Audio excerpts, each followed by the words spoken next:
ज्यांनी ज्यांनी माझ्यावर 70,000 कोटींच्या भ्रष्टाचाराचे आरोप केले त्या सगळ्यांसोबत मी आज सरकारमध्ये बसलोय असं वक्तव्य उपमुख्यमंत्री अजित पवार यांनी केलं। विधानसभा उपाध्यक्ष अण्णा बनसोडे यांच्या पुत्रावरही गुन्हे दाखल आहेत असा आरोप काँग्रेसने केलेला होता। त्यावर प्रश्न विचारला असता अजित पवारांनी ही भूमिका मांडली। दरम्यान अजित पवारांवर पंतप्रधान नरेंद्र मोदींनी सिंचन घोटाळ्याचे आरोप केले होते, त्यामुळे या आरोपांचं काय झालं याचं उत्तर त्यांनीच द्यावं असा टोला राऊतांनी लगावलाय।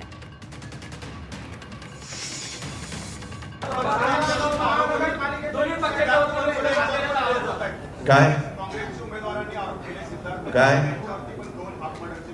बर उद्याच्याला गुन्हा कुणावर झाला तर गुन्हा सिद्ध व्हायच्या आधीच तो दोषी असतो का? असतो? तुम्हाला माहितीये माझ्यावर 70,000 कोटीचा भ्रष्टाचाराचा आरोप झाला ना? ज्यांनी केलं त्या सगळ्यांच्या बरोबर मी सरकारमध्ये आहे ना?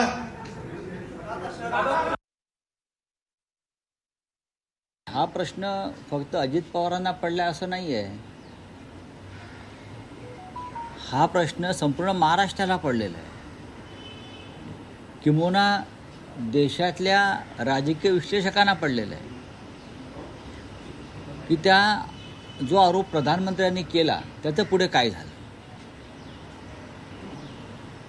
अजित पवार यांच्यावरती जो आरोप केला 70,000 कोटी सिंचन घोटाळ्याचा, तो आम्ही केला नाही।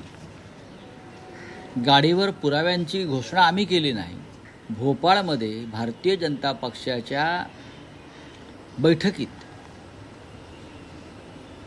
किंवा त्यांचा जो कार्यक्रम होता, मेळावा होता, अधिवेशन होतं, त्याच्यामध्ये देशाचे पंतप्रधान जबाबदारीनं बोलले अजित पवारांच्या सिंचन घोटाळ्यावर, आणि पुढल्या 8 दिवसामध्ये अजित पवार हे मंत्रिमंडळात आले।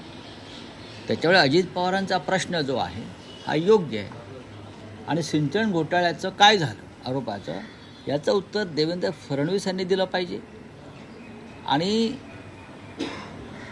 देशाच्या प्रधानमंत्र्यांनी दिलं पाहिजे।